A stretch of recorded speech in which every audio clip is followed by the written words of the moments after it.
And is it fair? Here's the thing for the Longhorns. The football gods, the gods of football, college football, did not smile on Texas this weekend. The only team that was ranked ahead of Texas that lost this weekend was the team that Texas beat, and that's A&M. Everybody else, Texas really needed some chaos. They really needed some upsets, and they didn't get it to really feel better about their place right now. And, which two? It doesn't matter. I mean, Oklahoma was in trouble, but still won. Alabama was in trouble in the Iron Bowl. That would have been huge. But Auburn, as they normally do, coughed it up late, and Alabama won that game 27-20. And outside of it, Oregon handled their business, beat Washington. Miami crushed Pitt. BYU got behind early, but beat Central Florida. Utah won a game. Notre Dame continued to dominate its schedule full of nobodies. And so, whether it's fair or not, Texas got no help.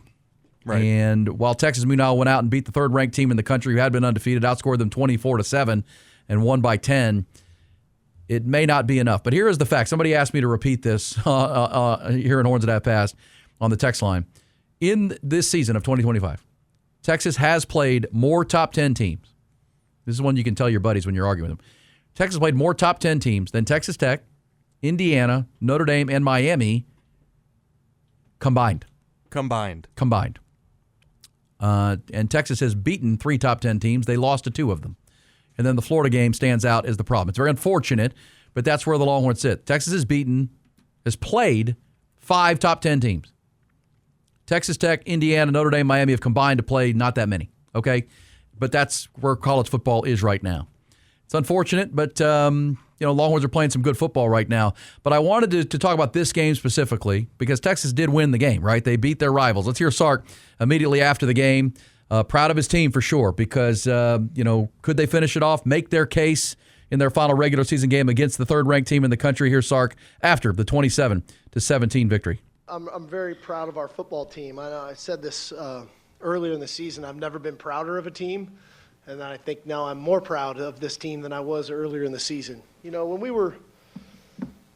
These guys are so resilient, and every team takes on a personality and characteristics of their own, and this group has been through a lot. And I think that when we lost in Athens a few weeks ago, you would have thought most teams would have laid down and been dead and gone. And they answered the bell. And they answered the bell in round 11, and they surely answered the bell in round 12. And around here we call rounds 11 and 12 the championship rounds.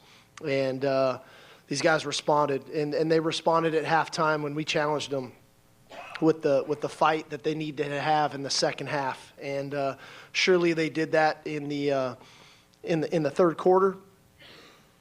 Trey Wisner was an absolute warrior tonight. Again, Michael Taft with an interception, his final game in DKR. Like that, these are storybook stuff that we're talking about. But, at the end of the day, to do something that hasn't been done around here since 1969 and 1970, sweeping all 3 of our rivals in back-to-back seasons, that's pretty historic stuff. And so proud of this team, proud of the effort. I'll say this to Longhorn Nation, they were phenomenal tonight. All right, so the crowd was electric on every play. That was awesome to see. And look, that was a mouthful right there, Jack. 1969-70, I wasn't even born yet. I'm an old dude. To sweep Oklahoma, Arkansas, and Texas A&M back-to-back years, home and road, pretty impressive. And unfortunately, Oklahoma and A&M look like they're on to the playoff, and Texas is not. But then Sark's, the opening question was asked about, his team. Are they a playoff team? Actually, let's get to that, the playoff, stance he has taken, which I will not criticize Sark for lobbying for his team. A coach should lobby for his locker room. Whether it works or not, you're not going to hear me criticize any coach in America that fights for their team when he believes they should be in. Now, is it going to get Texas in? I don't know. But Texas Football Incorporated is going to push for Texas to be in, and they should. To say otherwise would be being a hater. Of course they should. Yeah, what would be the point of... Yeah. We lost to Florida. We don't deserve to be in. We lost 3 games. You're never going to hear that. There are going to be plenty of critics who say that, and that's fair. Sark should be lobbying for his team, but I wanted to play this for you. What did Sark say at halftime? I think that's what I wanted to know because it was ugly at half. It was 10-3. Texas was playing bad football, but all last week, what did I say? This game has to be like the Oklahoma script. It's got to be the Oklahoma script. You have to get back to running the football, Sark. I understand maybe being a pass-happy, game plan against, where secondaries were leaky against Georgia and Arkansas and maybe Vanderbilt. Against A&M, you got to be able to run the football because people run the football on A&M. Can you get back to it? And this was the Oklahoma game all over again, where it was ugly in the first half, found your way, penalties, drop passes, all that stuff early, just like in the Cotton Bowl. But in the second half, it was all Texas at the Cotton Bowl. And it was all Trey Wisner and Arch Manning making plays. And this was what this game was. It was 10-3 at the half, but then it was 24-7 Texas in the second half. As Sarkisian said, they dominated the third quarter. So the question was asked to Sark rightfully, what the heck did you say at halftime? I just challenged him on, it was about pride for the next 30 minutes. It was about Texas fight. How much fight did we have left in us in the tank to fight for and with one another? And it was just, we had to dig deep, and we felt like we could control the game, but everybody had to give more. Everybody had to drill deeper. Everybody had to give more. And, they felt it. I felt it. I felt it in the locker room. It was a real moment. And, you have moments like that as a coach and as a team, and you never know. I mean, I've given a lot of great speeches, and the result wasn't what you're looking for, but that one resonated for whatever it was. I thought our guys played with a ton of pride, a ton of fight. And they made plays in critical moments, and that's what games like this require. When two good teams meet, can you make the play when the play needs to be made? And I think more times than not tonight we were able to do that. All right, so Texas fight, Texas pride, and it was on display in spades in that football game. But then that led to the obvious next question: did you do enough? Is Texas a playoff team? And Sark appreciated that the first question of the press conference after his opening statement was that. And Sark was ready to answer. Absolutely a playoff team. I'm glad you asked, as I didn't want it to have to be part of my opening statement. There's a couple things in here that to me are really telling stats, okay? We're the first team since the 2019 national champion LSU team to beat 3 top 10 ranked teams in the same season during the regular season. So let's just chew on that for a second. There's been a lot of great football teams that have played over the last 6 years, but we're the first team since LSU to beat 3 top 10 ranked teams in the same season during the regular season. Okay? I think we have the number 5 ranked toughest schedule in the country. We've played the number 1, the number 3, and number 4 ranked teams in the country. Okay? We went on the road to Ohio State in week 1 and lost to them on a one-score game, and we have the ball at the end of the game, and we outgained them by nearly 200 yards, and no one else has been close to a one-score game against them. But I think more importantly, it's the message that what do we want to send to the head coaches and the athletic directors around the country? Do you want us not to schedule Ohio State? Because if we're a 10-2 team right now, this isn't a discussion. We're in the playoff. But we were willing to go up there and play that game.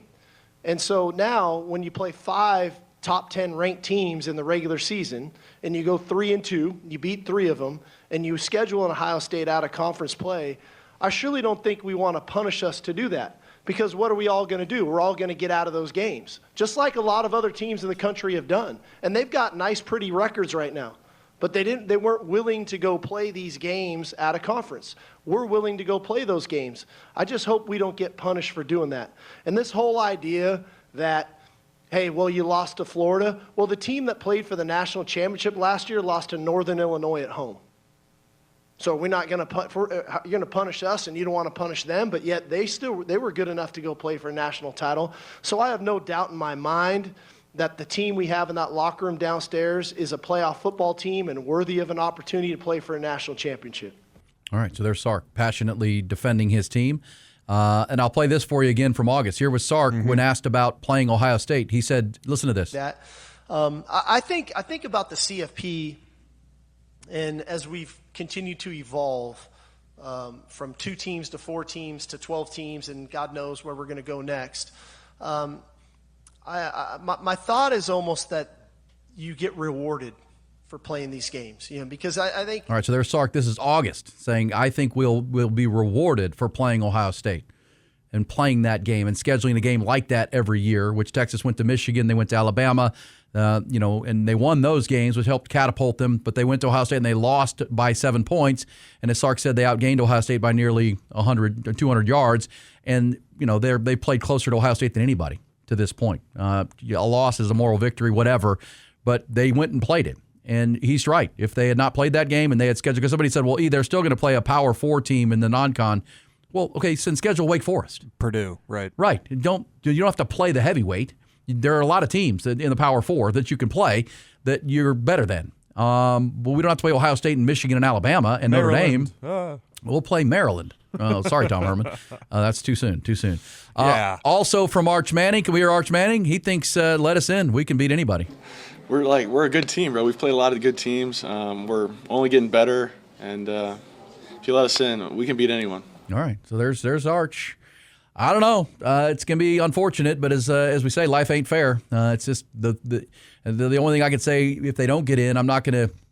You can be mad about it, right? But again, you knew the rules of the game when the game began. You can try to change your schedule for future. That's probably a fair conversation. What message does the committee want to send here? Will they reward Texas for playing that game and reward them for 3 top 10 wins and playing 5 top 10 teams in a grueling schedule? We'll see. I don't know the answer to that. But at the end of the day, if you don't get in, it's your own fault because you knew the rules of the game and you lost a game that you were favored in. And is that unfair? Is it your schedule's different than everybody else's? As I said, those 4 teams I mentioned, you've played more top 5, 10 teams than they have combined.